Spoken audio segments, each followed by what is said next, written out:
The Arizona sun beat down on the sprawling Bell Ranch, its golden light catching the dust motes dancing in the air. For Clara Bell, the sight was a bittersweet farewell. Her father, Thomas Bell, lay in his final resting place, a simple wooden cross marking the spot on a hill overlooking the vast expanse he had built.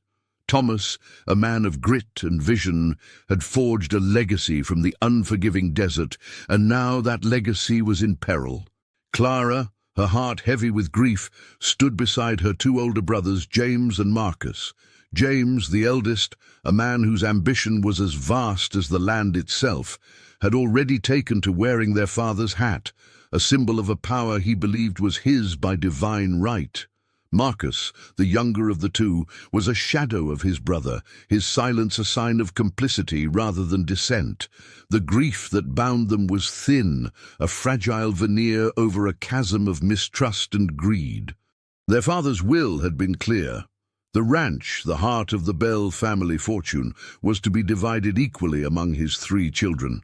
But to James, equally was a foreign concept. He saw the ranch not as a shared inheritance, but as a prize to be seized. He believed Clara, a woman, had no place running a business as demanding as a cattle ranch. She was to be married off, her share of the land converted into a dowry, a means to an end. The first confrontation came that very evening.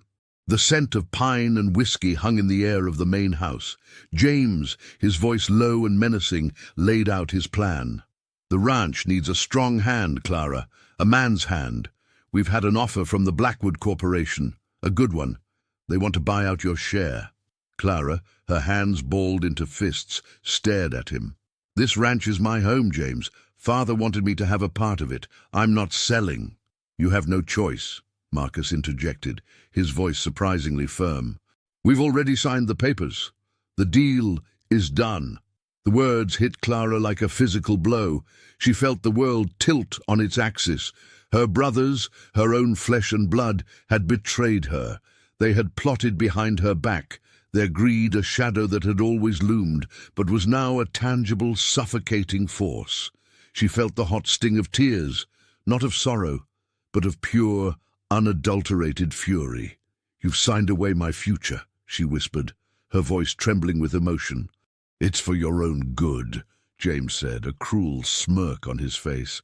"A woman can't handle this. You'll be better off with the money, married to a nice man from the city." Clara's rage boiled over. "This is my home. You think you can just take it from me?" "We already have," James said, his voice flat and final. "The Blackwood deal is final. You have 2 days to pack your things and leave. The money will be wired to you." The next morning, Clara walked the land she had known since childhood, the land that was no longer hers. The familiar smell of sagebrush and the distant lowing of cattle were a cruel reminder of what she was losing.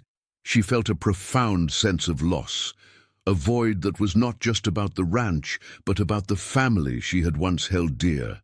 Her brothers, the men she had once looked up to, were now her enemies. They had not only stolen her inheritance, they had stolen her identity. She found her father's horse, a sturdy bay named Red, and packed a saddlebag with a few essentials, a canteen, some dried meat, and her father's old hunting knife. She knew she couldn't stay. The atmosphere in the house had become toxic, a battlefield of silent hostility. That night, she slipped away, the moonlight her only guide. She didn't have a plan, only a deep-seated need to escape. She rode for hours, the desert wind a cold comfort against her tear-streaked face. The vast, empty landscape mirrored the emptiness in her heart. She was alone, cast out by the very people who were meant to protect her. As dawn broke, she found herself deep in the unforgiving desert, the sun a relentless orb in the sky. Her water was running low, and the terrain was a treacherous mix of sand and rock. The desert, which had once been a familiar and comforting presence, now felt like a predator, its silence a threat. She knew she had to find water, a town, anything. But the landscape stretched on, a cruel and endless expanse of nothingness. She dismounted, the heat shimmering in the distance. The sun beat down, and her head began to pound. The world swayed, and her legs felt like lead. She stumbled, falling to her knees in the sand. A wave of dizziness washed over her, and the desert seemed to swallow her whole. The last thing she saw was the endless blue sky, a painful reminder of the vastness of the world that had cast her out. She lay there, a small, insignificant speck in a hostile and unforgiving land, her betrayal a weight heavier than any thirst. Her story, it seemed, was over before it had truly begun. The searing heat had blurred the lines between reality and a fever-induced dream. Clara lay motionless, the sand a gritty blanket against her skin. Her mind drifted, conjuring images of her father, his face etched with concern, and the haunting laughter of her brothers echoing in the emptiness. The thirst was a living thing, a fire that consumed her from the inside out. Just as the darkness began to claim her, a shadow fell over her. Not the shadow of a cloud, but of a person. A small, frail hand touched her forehead, and a voice, speaking in a language she didn't understand, murmured a series of soft, rhythmic words. She felt a damp cloth on her lips, and a few drops of water, cool and life-giving, trickled into her parched mouth. The world slowly came back into focus, a dizzying kaleidoscope of blue sky, red rock, and a face that was both foreign and kind. The face belonged to a woman, her skin weathered by the sun, her eyes a deep, knowing brown. She was a member of the local Havasupai tribe, a people who had lived in harmony with the desert for generations. The woman, whose name was Nahimana, helped Clara to her feet. Clara's legs were weak and shaky, but Nahimana's grip was firm and reassuring. They walked for what felt like miles, the woman guiding her through a maze of canyons and arroyos. The landscape, which had seemed so hostile before, now revealed its hidden secrets. A small spring bubbling up from a crevice, a cluster of edible berries, and a makeshift shelter made of woven branches. Clara spent the next several weeks recovering in the Havasupai camp. The tribe's way of life was a stark contrast to her own. They lived simply, in tune with the rhythms of the desert.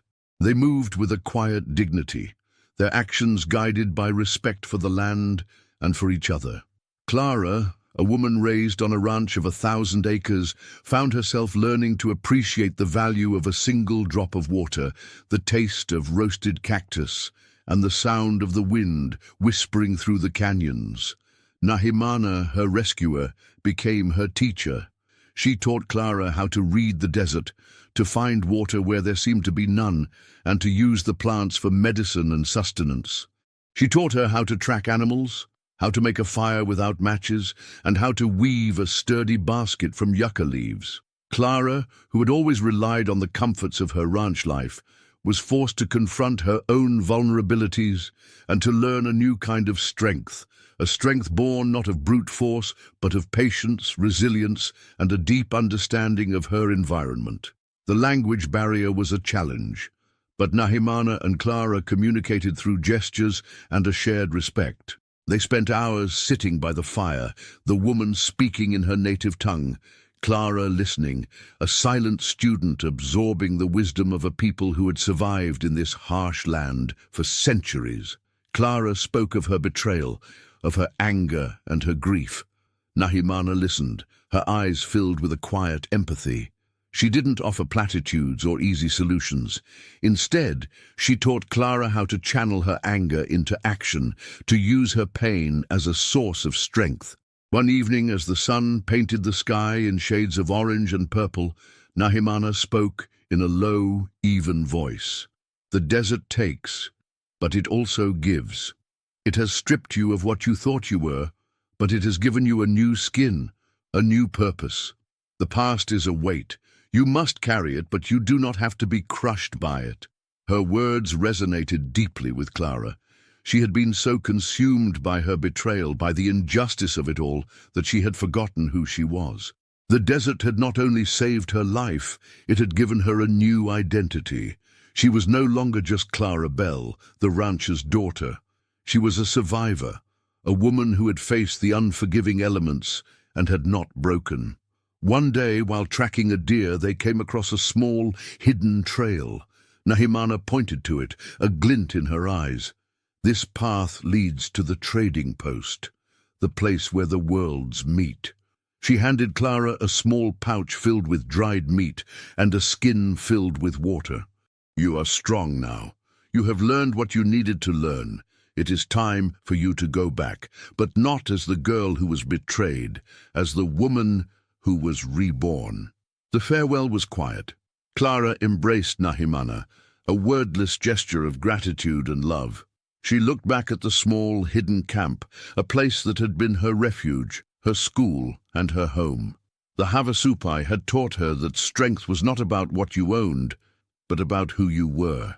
They had given her more than just her life back. They had given her a new purpose, a new reason to fight. She mounted the horse Nahimana had given her, a sturdy pinto, and rode toward the trail, the sun setting on her back, her face a mask of grim determination. She was no longer running from her past. She was riding toward her future, and it was a future that would not be defined by her betrayal, but by her resilience. The journey to the trading post was long and arduous, but Clara's newfound knowledge of the desert served her well. She navigated the treacherous terrain with an almost primal instinct, a skill she never knew she possessed. The vast emptiness that had once terrified her now felt like a second skin, a landscape she understood and respected. She arrived at a small outpost on the edge of a dusty town, a collection of ramshackle buildings that served as a hub for prospectors, ranchers, and drifters. The air smelled of sawdust and stale whiskey. She dismounted her pinto, her legs still wobbly from the long ride.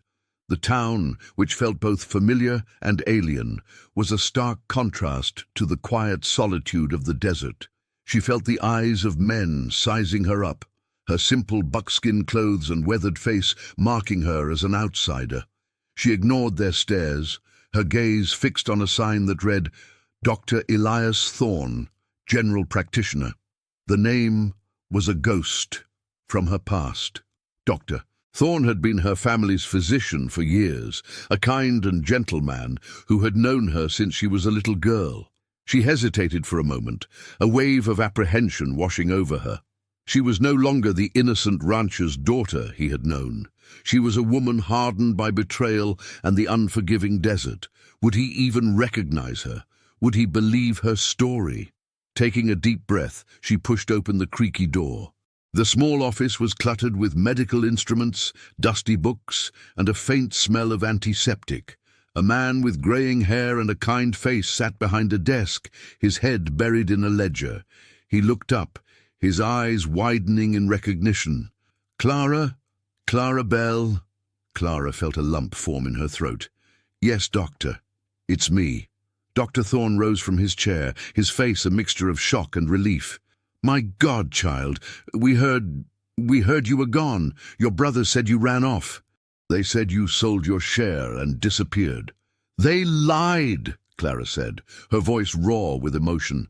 The words hung in the air, heavy with the weight of her betrayal. She recounted her story, her voice trembling at first, then growing stronger as she spoke of her brother's greed, her desperate flight, and her miraculous rescue by the Havasupai tribe. Dr. Thorne listened in silence, his expression shifting from disbelief to quiet fury. I knew something wasn't right, he said, his voice low.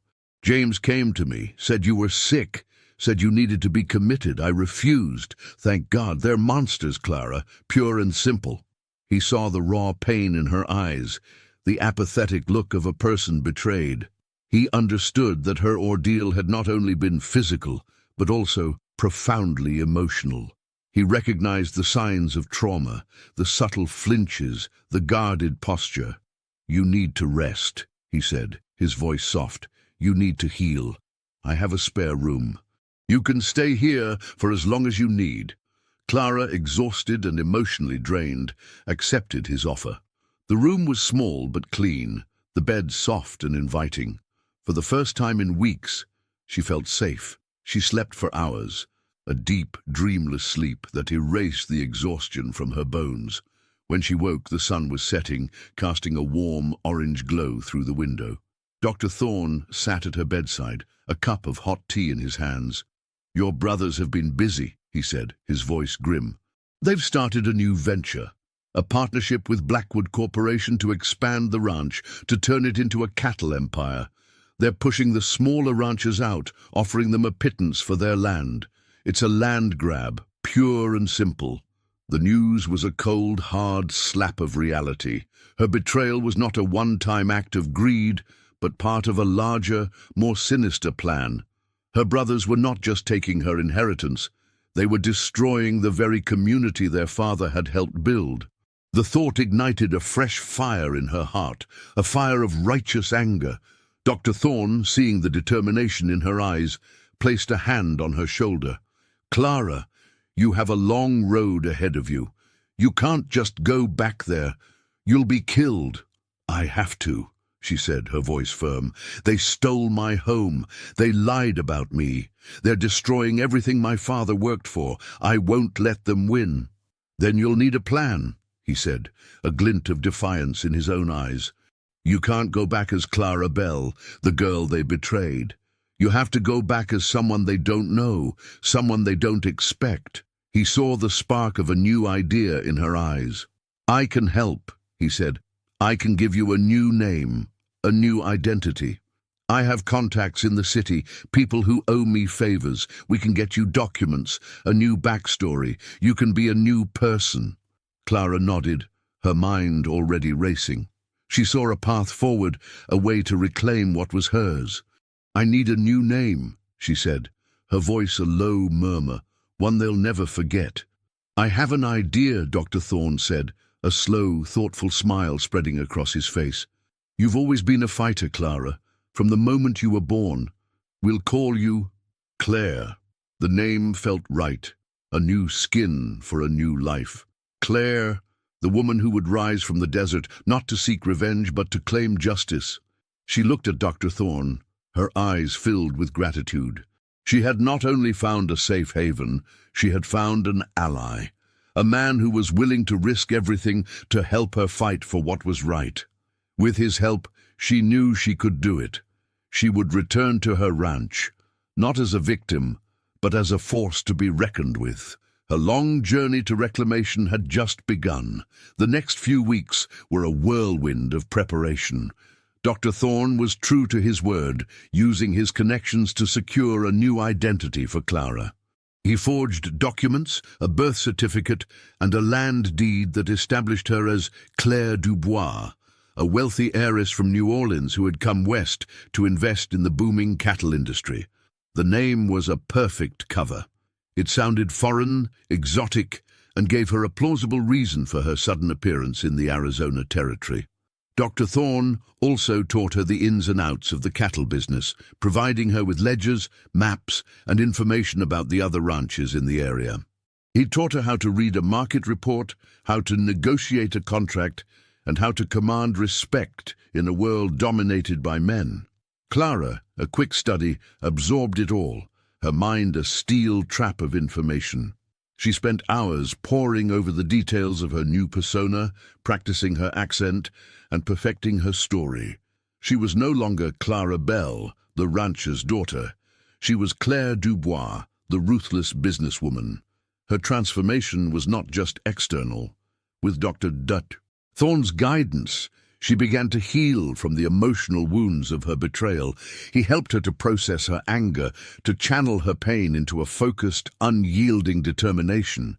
He taught her that revenge was a hollow pursuit, and that justice, a more noble and lasting goal, was what she should strive for. She trained her body as well. She practiced her riding skills, honing her horsemanship until she was one with the horse. She learned how to handle a pistol, her aim becoming steady and precise. One afternoon, as they were practicing their aim at a makeshift shooting range behind the office, Dr. Thorne spoke of his own past. He had lost his family to a fever epidemic years ago, a loss that had left him with a deep sense of empathy for those who suffered. He had dedicated his life to healing others, not just their bodies, but their spirits as well. "We all have scars, Clara," he said, his voice low. "The trick is to not let them define you." His words resonated deeply with her. She saw in him a kindred spirit, a man who had also been broken and had found a way to put himself back together. Their bond, forged in a shared sense of loss and a mutual quest for justice, grew stronger with each passing day. He was more than a doctor. He was a mentor, a confidant, and a father figure. Their plan was simple, but risky. Claire Dubois would arrive in town, a high society woman from the East, and begin to establish herself in the community. She would buy up a small plot of land near the Bell Ranch, a strategic move that would give her a foothold in the area. She would then begin to disrupt her brother's plans, using her newfound business acumen and her knowledge of their inner workings to sow discord and to expose their corruption. "They'll never suspect you, Doctor," Thorne said one evening as they reviewed the final details of their plan. "They'll see a woman, a city girl. They'll underestimate you. That will be your greatest advantage." Claire nodded, her eyes glinting with a cold, hard resolve. She knew the risks. If her brothers ever discovered her true identity, her life would be in grave danger. But the thought of her family's legacy, the land her father had built with his bare hands, being destroyed by her brother's greed, was a far greater fear. She had to do this, for her father, for the community, and for herself. She took one last look at her reflection in the dusty mirror. The face that stared back at her was still her own, but it was different. The sadness in her eyes had been replaced by a quiet fire. The innocence had been replaced by a hardened wisdom. The girl who had been betrayed was gone. In her place stood a woman, a survivor, a force to be reckoned with. Claire Dubois was ready. She said her goodbyes to Dr. Thorne, a heartfelt embrace that conveyed a depth of gratitude words could not express. He handed her a small, leather-bound book, her new ledger. "This is your story now," he said, a warm smile on his face. "Write it the way you want it to be." She mounted her horse, a new and powerful stallion she had bought with the money Dr. Thorne had helped her secure. She rode out of the small outpost, a woman on a mission. The road ahead was long and filled with peril, but she was not afraid. She had faced the desert and had emerged stronger. She had faced betrayal and had found a new purpose. The past was a memory. The future was a blank slate, and she was ready to fill it with her own story. Her heart pounded with a mix of fear and excitement, but mostly with a fierce determination to reclaim her home and to prove that a woman's strength was not in what she had, but in who she was. The stage was set. The game had begun. The town of Silver Creek was a bustling hub of activity, a stark contrast to the desolate landscape Clara, now Claire, had left behind. The streets were filled with the clatter of horse-drawn wagons, the lowing of cattle, and the boisterous laughter of men. The air was thick with the smell of brewing coffee, cigar smoke, and the faint, sweet scent of newly baked bread from the local bakery. Claire rode into town with a practiced ease, her posture straight, her gaze steady. She was dressed in fine, tailored riding clothes, a stark contrast to the faded buckskins she had worn in the desert. She had a small but noticeable diamond pin on her lapel, a subtle touch that screamed, "Wealthy heiress." She dismounted her horse in front of the town's only respectable hotel, the Silver Spur, a two-story building with a wide porch and a saloon on the ground floor. She handed the reins to a young stable hand with a practiced air of authority. She walked with a purpose, her head held high, a woman who knew exactly who she was and what she wanted. Inside, the hotel was buzzing with activity. Ranchers, merchants, and a few men in suits mingled in the lobby, their conversations a low hum of business and gossip. Claire walked to the front desk, a charming but distant smile on her face. "I've a reservation," she said, her voice smooth and confident, her accent a careful blend of Eastern formality and a touch of the West. "Claire Dubois." The hotel manager, a portly man with a nervous twitch, looked up from his ledger, his eyes widening in recognition. He had heard rumors of the wealthy heiress from New Orleans, her arrival a much-anticipated event in the small, insular community. "Miss Dubois, we've been expecting you.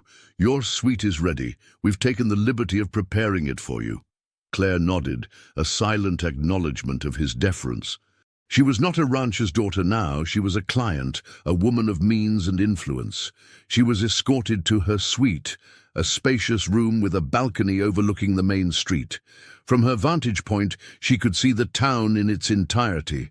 She saw the blacksmith, the general store, the sheriff's office. She also saw the familiar outline of the Bell Ranch in the distance, a sprawling testament to her father's legacy, now in the hands of her greedy brothers. That evening she went down to the saloon.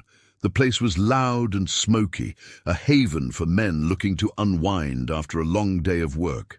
She ordered a whiskey, a drink she had learned to appreciate in her time in the desert. She sat at a small table in the corner, a silent observer, her ears open to the conversations around her. She heard the men talking about the Bell brothers, their land grab, their ruthless business practices. She heard of the smaller ranchers, the ones who were being pressured to sell their land, their livelihoods being threatened by the growing power of the Bell-Blackwood partnership. The stories were a confirmation of Dr. Thorne's warnings. Her brothers were not just greedy, they were a menace to the entire community. As the night wore on, a man approached her table. He was well dressed, his suit a stark contrast to the denim and flannel of the other men. He introduced himself as a representative of the Blackwood Corporation. "I heard you're looking to invest, Miss Dubois," he said, his smile slick and predatory. "The Bell brothers are looking for new partners.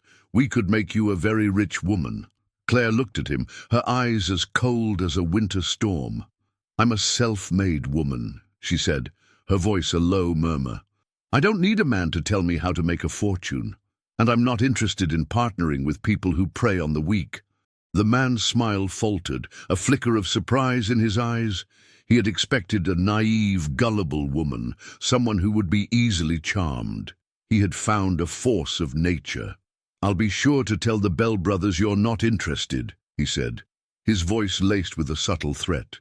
"You do that," Claire said, a hint of a smile on her lips, "and tell them that I'm looking to buy.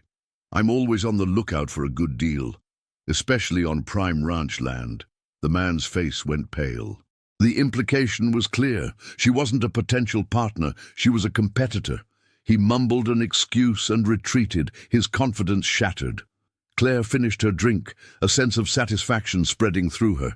She had made her presence known. She had fired the first shot in the war for her home. Her brothers would hear the rumors. They would hear that a wealthy heiress had come to town, that she was a woman of substance and resolve, and that she was a threat. She knew that the game was now afoot. Her brothers, blinded by their own arrogance and greed, would underestimate her. And that, she thought, as she walked back to her suite, would be their greatest mistake. Her return was not just a homecoming. It was the beginning of her revenge, a slow, calculated, and just revenge. The news of Claire Dubois' arrival spread through Silver Creek like a wildfire.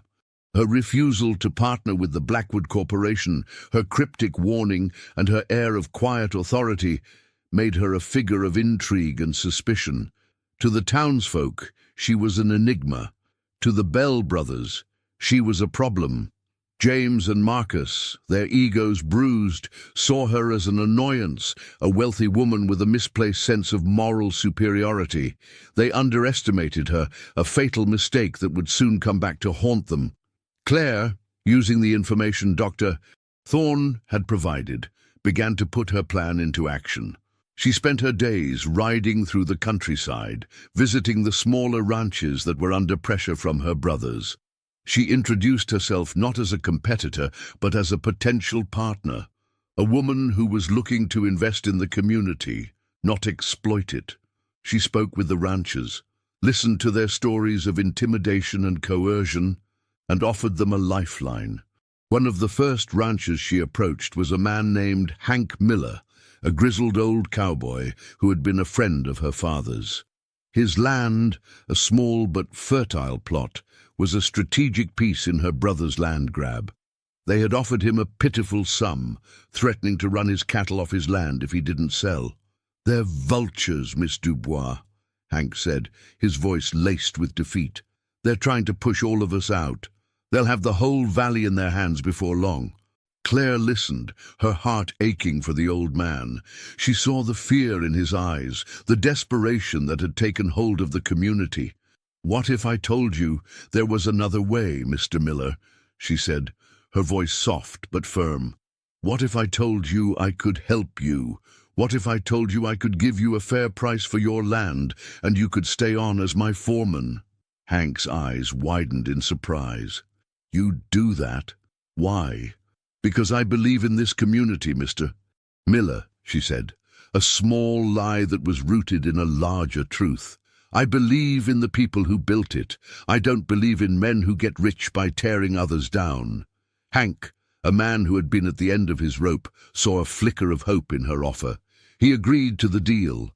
Claire, with the help of a lawyer Dr. Thorne had recommended, drew up the papers, the terms of the sale fair and equitable. The transaction was a shock to the town. A wealthy heiress had not only bought a small ranch, but had also hired the owner as her foreman.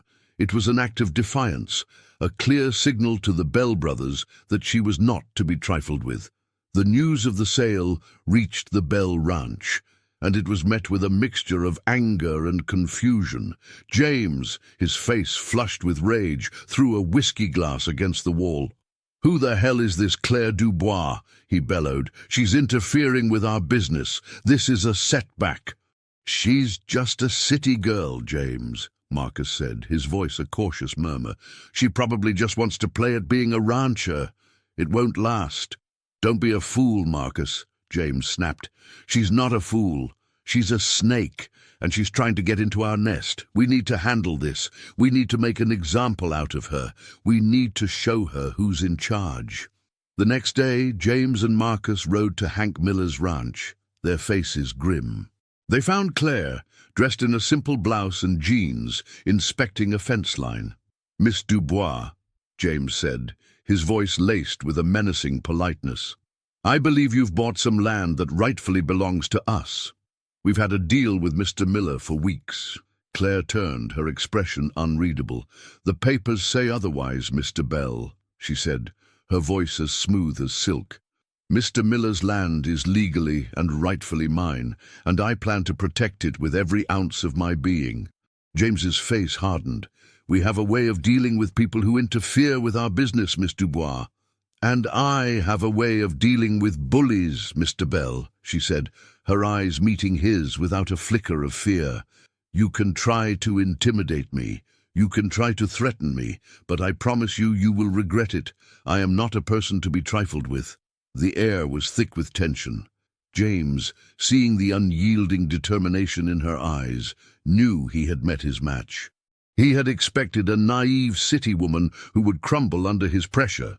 He had found a force of nature. He turned his horse around, his face a mask of fury. "This isn't over, Miss Dubois," he said, his voice a low growl.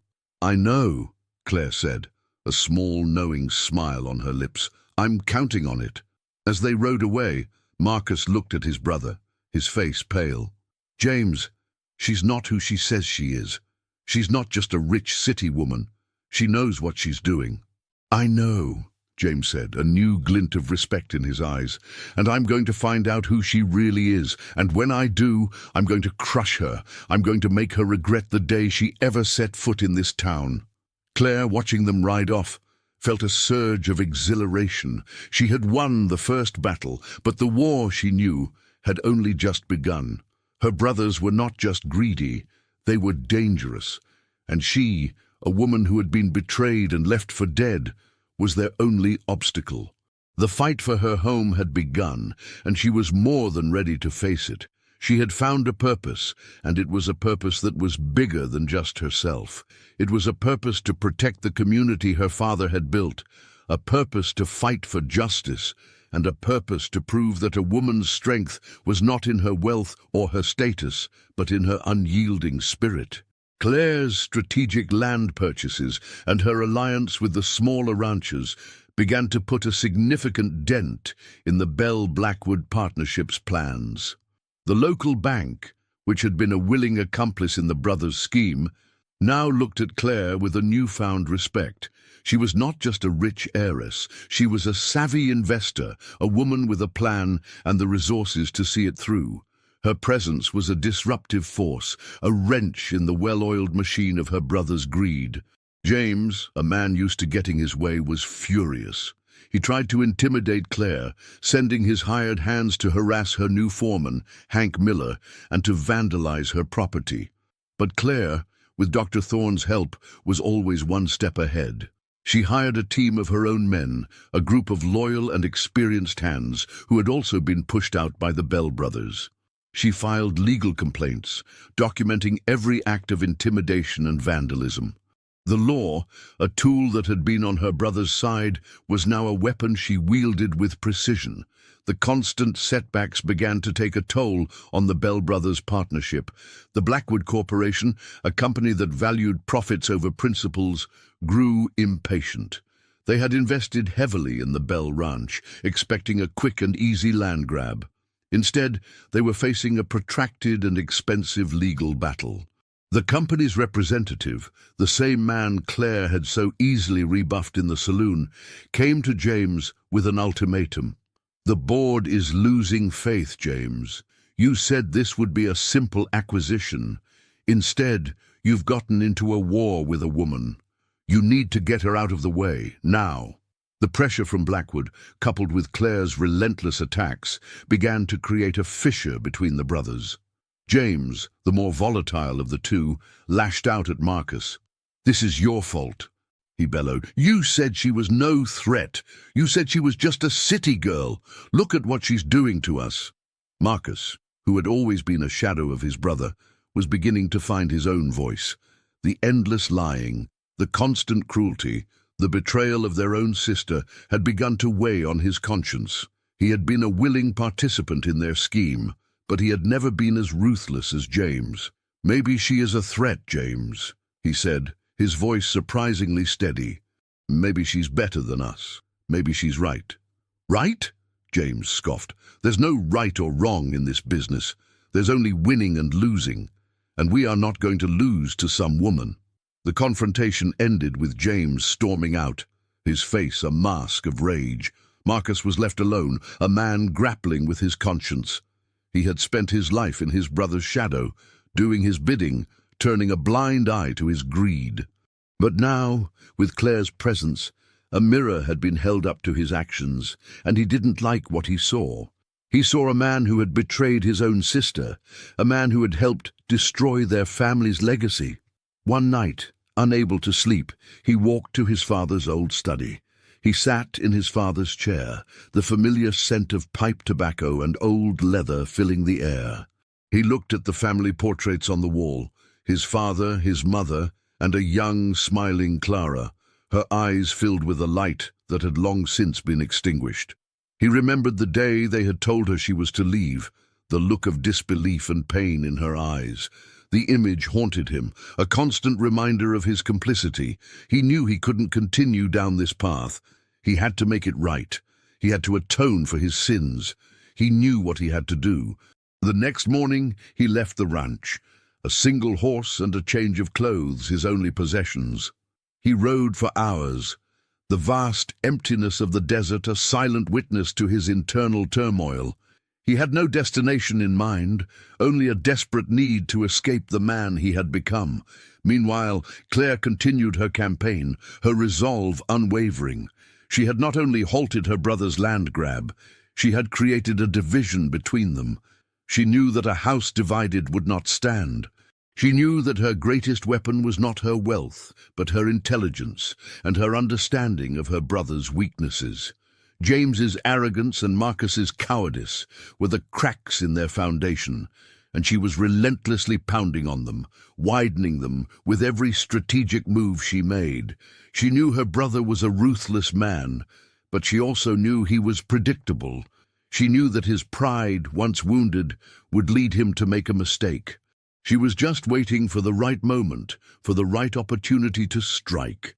The stage was set for a final confrontation, a showdown between a brother blinded by greed and a sister who had risen from the ashes of her own betrayal to fight for justice. The unraveling had begun, and the final act was about to be played out. Marcus rode for 2 days, the silence of the desert a stark contrast to the deafening noise of his conscience. He finally arrived at the small outpost where he knew Dr. Thorne resided. He dismounted, his face gaunt with exhaustion and regret. He walked into the small office, a man at the end of his rope. Dr. Thorne looked up from his ledger, his eyes narrowing in suspicion. "Marcus Bell," he said, his voice flat. "I thought you were busy destroying this community." I came to talk to you, Doctor," Marcus said, his voice trembling. "I need to talk to you about Clara." Dr. Thorne's face hardened. "You mean the sister you and your brother betrayed and left for dead?" "Yes," Marcus said, his voice barely a whisper. "I know what we did was wrong.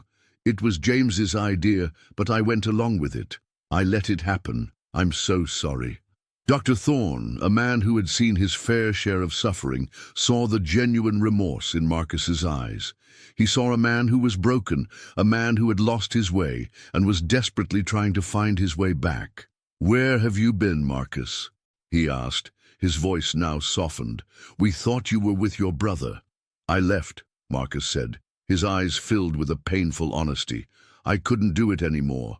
I couldn't live with myself. James, he's gone mad with power.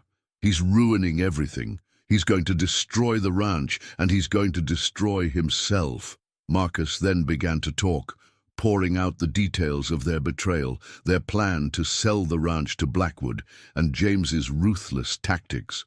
He spoke of his brother's growing paranoia, his descent into a world of greed and violence. He spoke of the plans to get rid of Claire, their growing suspicions about her true identity.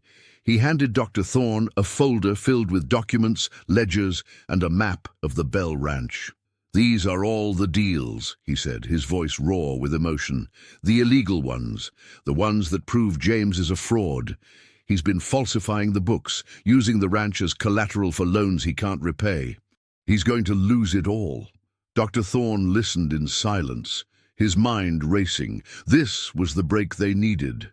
This was the evidence that would not only expose James, but also expose the Blackwood Corporation.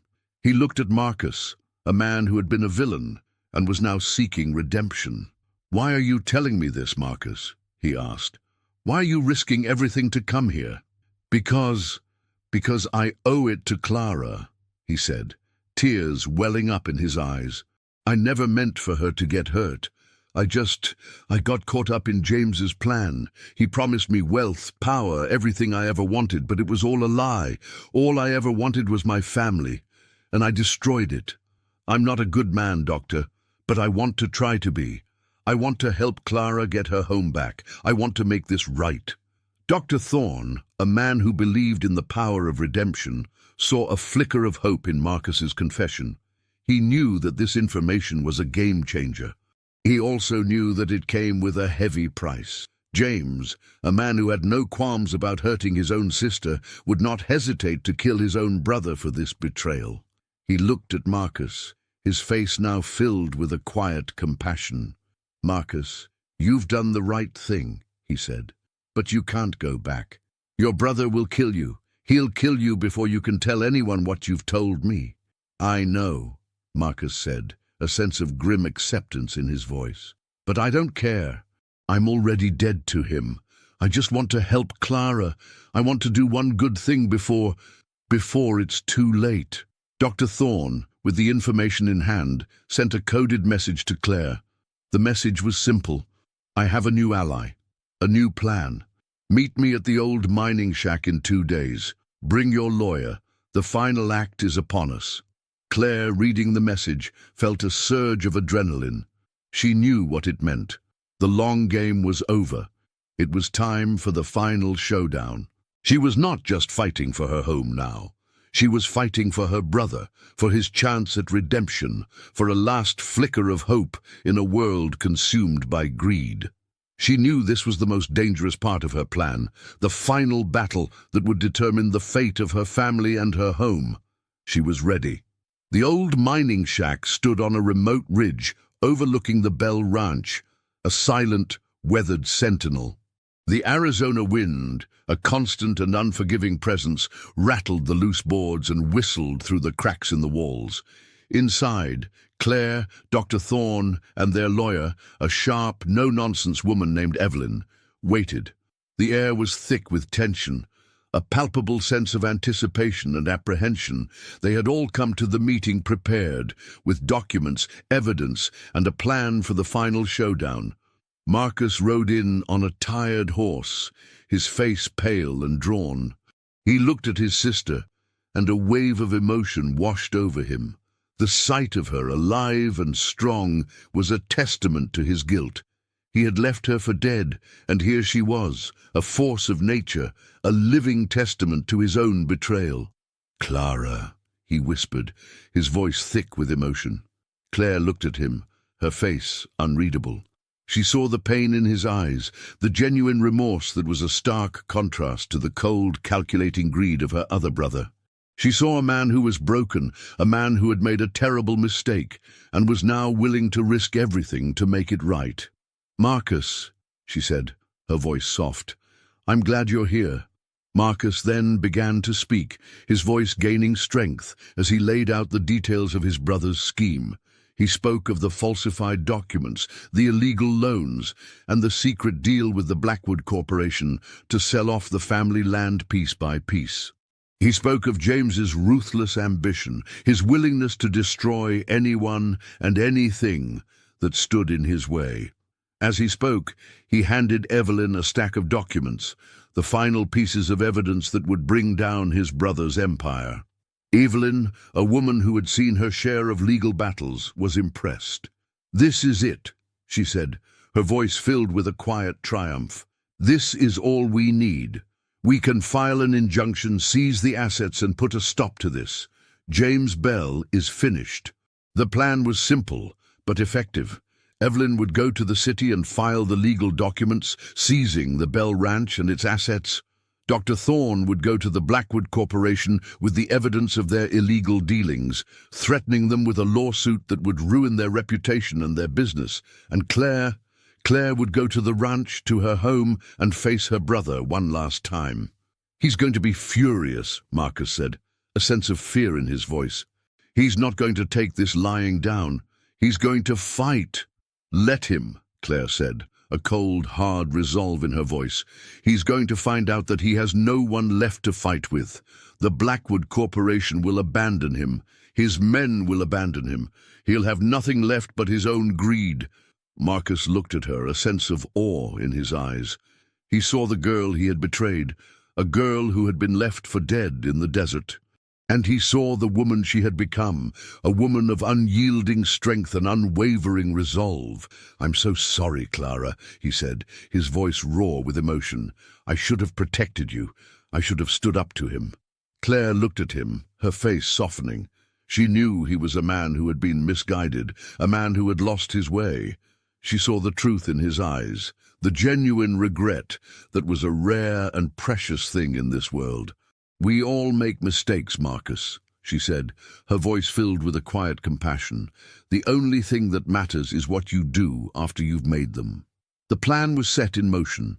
Evelyn left for the city, Dr. Thorne left to confront the Blackwood Corporation, and Claire, with Marcus by her side, rode toward the Bell Ranch. As they rode, the sun set on the horizon, painting the sky in a fiery display of orange and red. It was a beautiful and fitting backdrop for the final act of a long and painful drama. They arrived at the main house as darkness fell. The lights were on, and the sound of James's angry shouts echoed through the night. They dismounted and walked to the front door. A quiet, united front. Claire pushed the door open, a woman coming home to claim what was rightfully hers. She found her brother in the study, a half-empty bottle of whiskey in his hand, a look of wild, unhinged fury in his eyes. "Clara," he said, his voice a low growl, "you're supposed to be dead. You're supposed to be a memory. Why are you here?" "I'm here to take back what's mine, James," she said, her voice as steady as a rock. "And I'm here to tell you that it's over, all of it. The lies, the greed, the betrayal. It's all over." She held up the documents Marcus had given her, the physical proof of his fraud. James's eyes widened in disbelief. "Marcus," he said, his voice filled with a mixture of shock and betrayal. "You snake! You betrayed me!" "You betrayed us all, James," Marcus said, his voice now firm and unwavering. "You betrayed our family. You betrayed our father's legacy. It's over." James, his face contorted in a mask of fury, lunged at his brother. But Claire, a woman who had been trained by the desert and by a man who had a deep and abiding belief in justice, was faster. She stepped in between them, a silent, unyielding wall. "No more, James," she said, her voice filled with a finality that brooked no argument. "You can't run. You can't hide. It's time for the reckoning." And so, the stage was set for the final confrontation. A showdown not of violence, but of truth and justice. The girl who had been betrayed had risen from the desert, a woman of strength and purpose, a woman who would not be defined by her past, but by her future. She was home, and she was ready to fight for it, for her family, and for the legacy that was rightfully hers. The long and painful journey had reached its end, and a new and hopeful chapter was about to begin. The air in the study was thick with the dust of old memories and the bitter tang of betrayal. James, his face a mask of furious disbelief, stared from Claire to Marcus, the pieces of their conspiracy clicking into place. "You!" he spat, pointing a trembling finger at Marcus. "You've always been weak. You let her turn you against me." Marcus, for the first time in his life, stood tall in his brother's presence. "I didn't let her turn me," he said, his voice firm.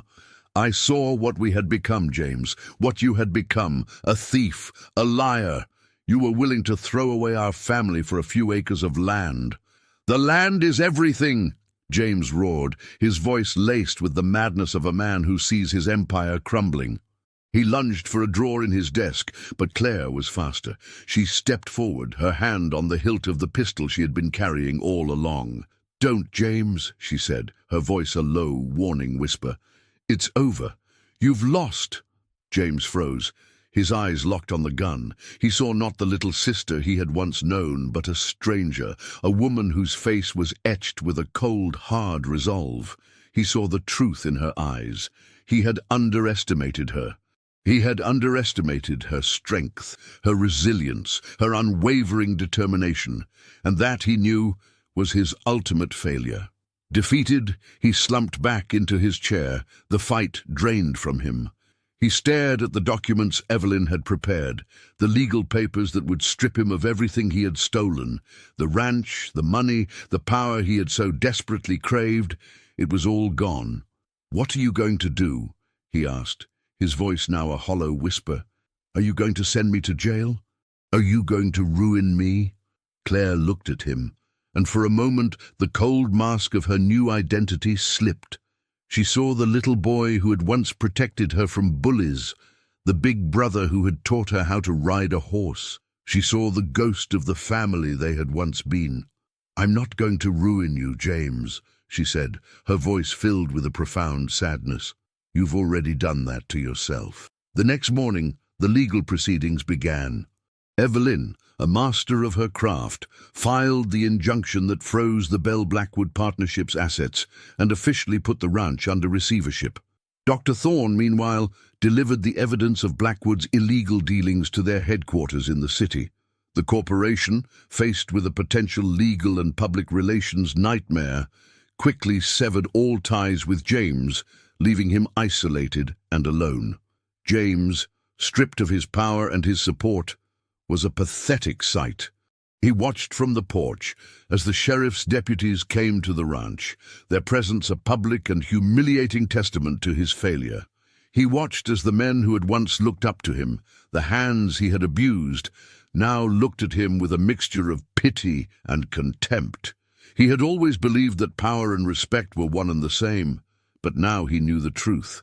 Power was a fleeting thing, but respect, once lost, was gone forever. He refused to leave the ranch, a silent and defiant protest. He sat in his study, drinking himself into a stupor, a ghost in the house he had once ruled. Marcus, meanwhile, began the long and painful process of redemption. He worked with Claire and Evelyn to undo the damage his brother had done, to restore the ranch to its former glory. He helped the smaller ranchers reclaim their land, a small but significant step in rebuilding the community they had so callously tried to destroy. One evening, Claire found James on the porch, staring out at the land he had lost. The moon cast a pale glow on his face, a face that was now etched with a profound and bone-deep emptiness. "You've lost everything, James," she said, her voice filled with a deep and complicated sadness. "And for what? For a legacy that wasn't even yours." James didn't respond. He simply stared out at the vast, empty land, a silent testament to his folly. He had wanted it all, and in the end, he had nothing. He had traded his family, his integrity, and his soul for a kingdom that had now turned to dust. The weight of his own betrayal, a weight he had so callously placed on his sister, was now a crushing burden on his own shoulders. The fallen brother, broken and alone, was a prisoner in the very home he had so desperately tried to seize. His reckoning, he knew, had only just begun. With James's defeat and the Bell Ranch under new, temporary management, the healing process for Silver Creek began. The town, once filled with the whispers of fear and the bitter taste of betrayal, now breathed a collective sigh of relief. Claire, with the help of Dr. Thorne, Evelyn, and a newly reformed Marcus, worked tirelessly to mend the wounds her brothers had inflicted. The first step was to restore the land to its rightful owners. The legal documents Marcus had provided were irrefutable proof of James's fraud. Evelyn, with her sharp legal mind, navigated the complex legal system, ensuring that every rancher who had been swindled was given their land back, along with compensation for their losses. The ranchers, a mix of old friends and new allies, were a testament to the power of unity. They had been victims of greed, but now they were survivors of a shared struggle. Claire made it her mission to personally visit each rancher, to apologize for her family's actions, and to offer her help in rebuilding their livelihoods. She met with Hank Miller, her first ally, and together they devised a plan to restore his ranch to its former glory. She helped him secure loans, provided him with new cattle, and worked side by side with him, her hands calloused and her face tanned from the sun. The sight of the wealthy heiress from New Orleans, a woman who had once seemed so foreign, now working in the dirt alongside them, was a powerful symbol of her commitment to the community. The Bell Ranch, a symbol of corruption and betrayal, was slowly being transformed into a symbol of hope and redemption. Claire, a woman who had been betrayed by her family, was now the one mending the broken pieces of her community. She was not just a rancher, she was a leader. She was a woman who had seen the worst of humanity and had chosen to fight for the best of it. Marcus, meanwhile, worked tirelessly to earn back the trust he had so carelessly thrown away. He worked with the ranch hands, a quiet and humble presence, a man who had once been a part of the problem and was now a part of the solution. He ate with them, worked alongside them, and listened to their stories, his face a mask of quiet shame and deep remorse. He was no longer the arrogant, entitled son of the patriarch. He was just Marcus, a man trying to make things right. Dr. Thorne, a man who had seen the darkness in the human heart, was now a witness to its capacity for change. He saw the way the community had come together, the way they had supported each other, and the way they had forgiven the man who had helped to betray them. He saw the strength in Clara's face, the strength that had been forged in the crucible of her suffering. He saw that she had not only found her way home, but she had found her purpose. One evening, as the sun set over the vast expanse of the ranch, Claire and Marcus sat on the porch, a silent testament to the long and difficult journey they had taken. The air was cool and crisp, the scent of sagebrush and rain, a welcome presence. They watched, As the last of the ranch hands rode off into the distance, their silhouettes a dark and familiar presence against the dying light. "Do you think they'll ever trust me again?" Marcus asked, his voice filled with a quiet vulnerability. "They'll learn to," Claire said, her voice filled with a profound and beautiful truth. "It takes time, Marcus. It takes action. But you're on the right path. You're trying. That's all that matters." Marcus nodded, a single tear rolling down his cheek. He had lost a brother, but he had found his soul. He had betrayed his family, but he was now fighting to restore it. He had fallen into darkness, but he was now reaching for the light. The healing of the community was not just an external process, it was an internal one as well. And Marcus, a man who had been a part of the problem, was now a part of the solution. The ranch, once a symbol of greed and betrayal, was now a symbol of hope and redemption. It was a place where a fallen brother was finding his way back, a place where a betrayed sister was building a new legacy, and a place where a community, once broken, was slowly but surely healing. The final act was upon them, a testament to the power of human resilience, the triumph of good over evil, and the beautiful, messy, and complicated process of forgiveness. With the legal and financial battle settled, Claire turned her attention to the ranch itself. The Bell Ranch had been neglected under James's careless management. Fences were in disrepair, pastures were overgrazed, and the cattle were in poor health. It was a monument to his short-sighted greed, a physical representation of the damage he had done.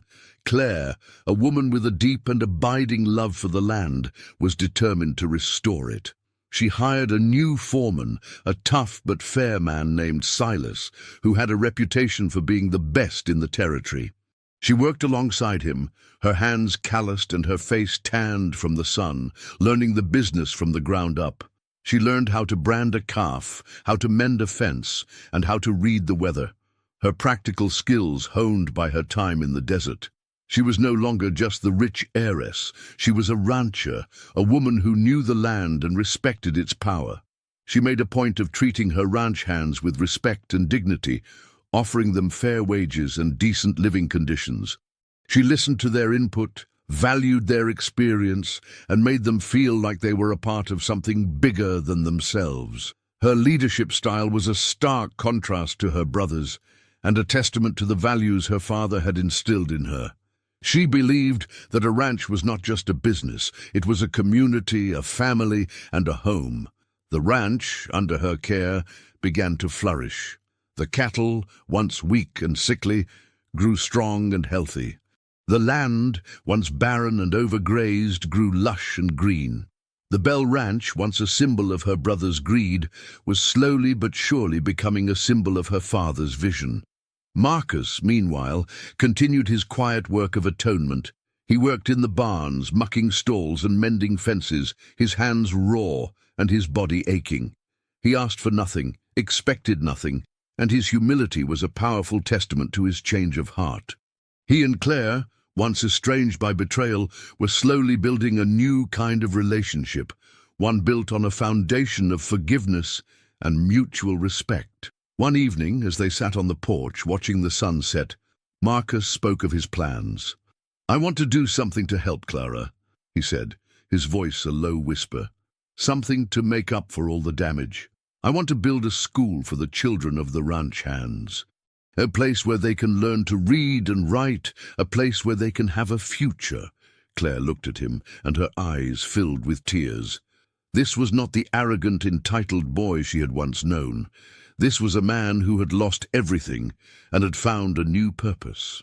"That's a beautiful idea, Marcus," she said, her voice filled with a profound sense of pride. A beautiful idea. She agreed to help him, and together they began to work on the plans for the school. It was a long and difficult process, but their shared purpose, their mutual quest for redemption, brought them closer together. They were no longer just siblings, they were partners, allies, and friends. Dr. Thorne, a frequent visitor to the ranch, watched their transformation with a quiet sense of satisfaction. He saw the way the community had rallied around them, the way the ranch hands had embraced their new leadership, and the way the two siblings, once so broken by betrayal, had found a new way to be a family. The legacy of the Bell Ranch was no longer defined by greed and corruption. It was defined by resilience, by forgiveness, and by a quiet, unwavering commitment to doing what was right. Claire, a woman who had been betrayed by her family, had not only reclaimed her home, she had also created a new and beautiful legacy, a legacy that was built not on land and power, but on integrity and heart. The seeds of a new era were being sown, and the future of the Bell Ranch was looking brighter than it ever had before. The peace and tranquility of the new Bell Ranch was not meant to last. Just as the community began to settle into a rhythm of healing and rebuilding, a dark shadow fell over the town. A man, impeccably dressed and radiating an aura of cold, calculating power, rode into Silver Creek. It was Mr. Blackwood himself, the head of the Blackwood Corporation. He was a man of immense wealth and influence, a man who had never lost a battle and was not about to start.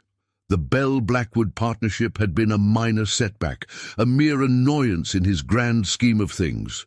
But Claire's successful reclamation of the ranch, her quiet defiance, and her ability to expose his company's illegal dealings were a personal affront. He was not just here for business, he was here for revenge. He walked into the Silver Spur, his presence a stark contrast to the rough-and-tumble crowd. He was a vulture in a tailored suit, his eyes sharp and predatory. He approached the bar and ordered a whiskey, his gaze scanning the room, searching for the woman who had dared to cross him. The bartender, a man who had known her since she was a little girl, was the first to recognize the threat. He knew that Blackwood's presence meant trouble, a storm on the horizon. He sent a runner to the ranch to warn Claire. The message reached her as she was working in the stables, her hands covered in mud and horse manure. She read the note, her face a mask of grim determination. She had known that this day would come. She had known that a man like Blackwood would not take a defeat lying down. He was a vulture, and he would not rest until he had picked her bones clean. She rode into town, her face a mask of quiet resolve. She walked into the Silver Spur, her presence a powerful and undeniable force. She saw Blackwood sitting at a table in the corner, his eyes fixed on her. She walked over to his table, her posture straight, her gaze steady. "Mr. Blackwood," she said, her voice filled with a cold, hard finality. "I didn't think you'd have the guts to show your face in this town again." Blackwood smiled, a cold, humorless expression. "I came to finish what your brothers started, Miss Dubois," he said, his voice as smooth as silk. "I've purchased all of James's debts. He owes me a great deal of money. And when he fails to pay, I will seize the ranch, legally. This time there will be no legal loopholes, no friendly lawyers, no family to betray you. I will have the land, and you will be left with nothing again." Claire looked at him, and for a moment a wave of fear washed over her. He had found a new way to attack, a new way to destroy her. He was a man of immense power, a man who could and would use the legal system as a weapon. But then she remembered the people she had met, the allies she had made, the community she had helped to heal. She remembered the old rancher, Hank Miller, his face filled with a sense of hope he had thought he had lost. She remembered Marcus, a man who had chosen redemption over greed. She remembered Dr. Thorne, a man who had believed in her when no one else would. She was not alone. "You can take the land, Mr. Blackwood," she said, her voice filled with a quiet power. "You can take the buildings. You can take the cattle. But you can't take this community. You can't take the people who live here. You can't take their spirit, and you can't take their home. You see, this ranch isn't just about land anymore. It's about a community, a family. It's about the people who built it, and the people who are fighting to save it. And you, Mr. Blackwood, will never understand that, because you've never built anything in your life. You've only ever taken. The words hung in the air, a profound and undeniable truth. Blackwood, a man who had always believed that power was measured in dollars and acres, was faced with a force he could not comprehend. He saw the solidarity of the people in the saloon, their eyes filled with a newfound respect for the woman who had dared to stand up to him. He saw that she was not just a woman, she was a symbol of resilience, of hope, and of a spirit that could not be broken. He stood up, his face a mask of cold fury. "This isn't over, Miss Dubois," he said, his voice low and menacing. "I'll see you in court, and I'll see you ruined, and when I'm done, you'll be a forgotten memory." "I look forward to it, Mr. Blackwood," Claire said, a small, knowing smile on her lips. "I look forward to it, and when you're done, I'll still be standing, and you'll still be a taker, a man who has no home and no heart." Blackwood turned and walked out of the saloon, a man defeated not by a legal maneuver or a financial ploy, but by the unyielding spirit of a woman who had risen from the desert to fight for her home and her community. The final battle had been set, not for land and power, but for the soul of a community. And Claire, a woman who had once been broken and betrayed, was ready for the fight. The final court battle was held in the city, a grand and intimidating affair that pitted Claire, a small-town rancher, against the full weight of the Blackwood Corporation. The courtroom was packed, filled with lawyers in expensive suits, reporters with notebooks, and curious onlookers who had heard the rumors of the high-stakes showdown. Claire, dressed in a simple but elegant suit, sat beside Evelyn, her lawyer, a silent but powerful presence. She felt the weight of the entire community on her shoulders. She was not just fighting for her home, she was fighting for the people who had stood by her, for the legacy of her father, and for the soul of the West. Blackwood, a man who had never lost a legal battle, was confident. He had the best lawyers money could buy, a mountain of paperwork, and a case that seemed airtight. He had purchased all of James's debts, and he had every intention of using them to seize the Bell Ranch. But Claire and Evelyn had a plan, a risky, unconventional and brilliant plan. They would not just fight Blackwood on legal grounds, they would fight him on moral grounds. They would expose not just his legal schemes, but his human corruption. Evelyn, in her opening statement, painted a vivid picture of a man who had preyed on a grieving family, who had conspired with a greedy brother to betray his own sister, and who had used his immense wealth to destroy a small, peaceful community.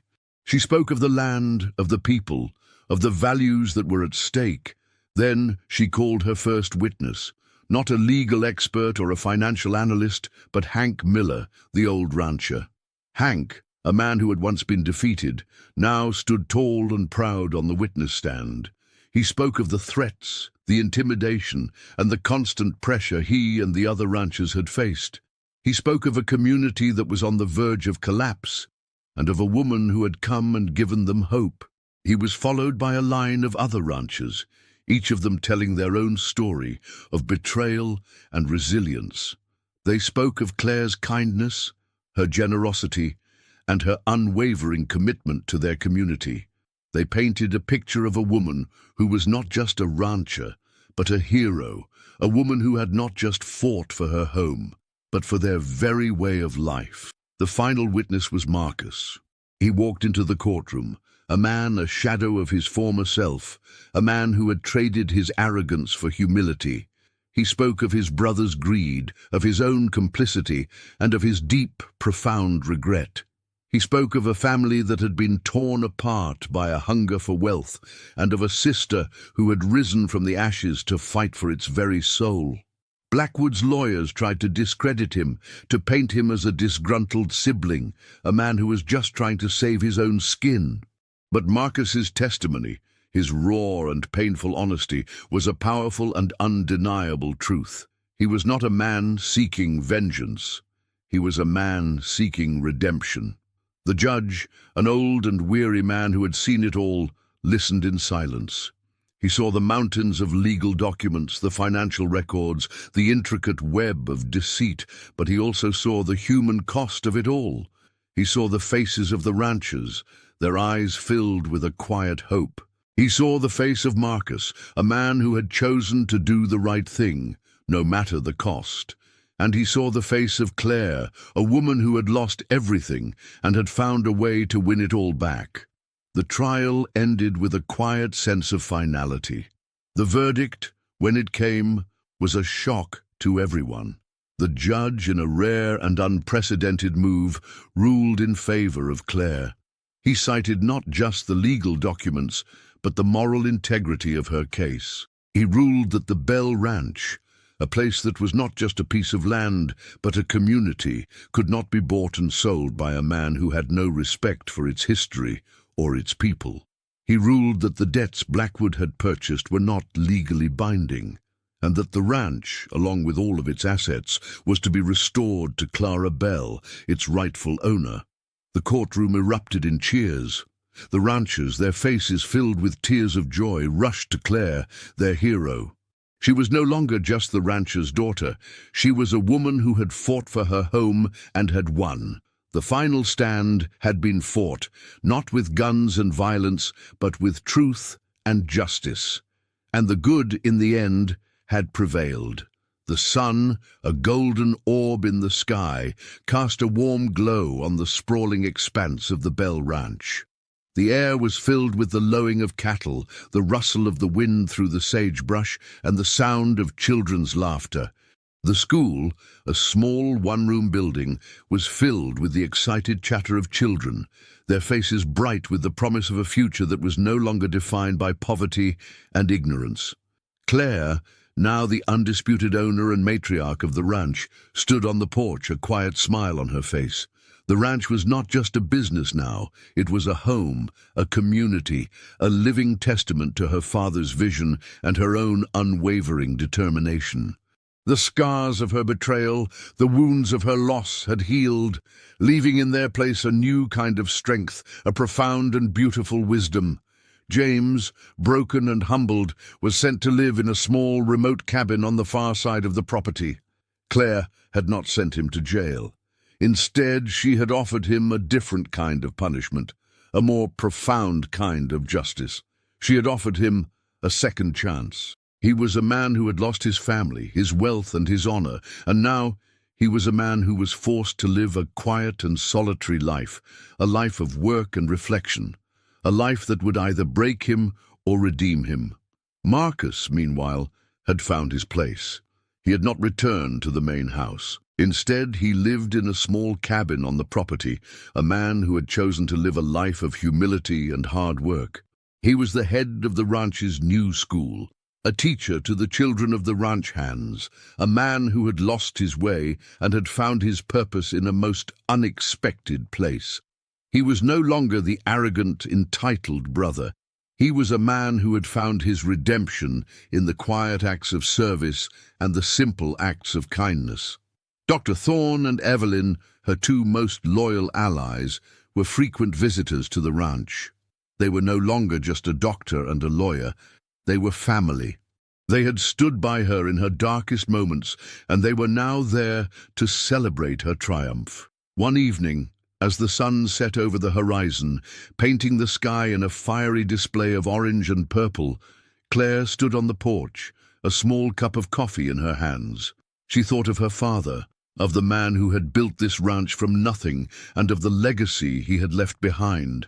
She had not only reclaimed his land, she had also reclaimed his vision. She had not only won a battle, she had also won a war for her family, for her community, and for her own soul. She had faced betrayal, endured the unforgiving desert, and fought a ruthless corporation. She had lost her family, but she had found a new one. She had lost her home, but she had built a new one. She had not been defeated, she had been transformed. She was not just the rancher's daughter. She was the new matriarch, the new leader, the new heart of the Bell Ranch. The final chapter of her story had been written, a story of betrayal and resilience, of loss and redemption, of a woman who was left for dead and who had risen from the ashes to claim her home and her destiny. The new Bell Ranch was not just a place of prosperity and success. It was a place of healing, of forgiveness, and of hope. It was a place where a fallen brother was finding his way back, where a betrayed sister was building a new legacy, and where a community once broken was now whole.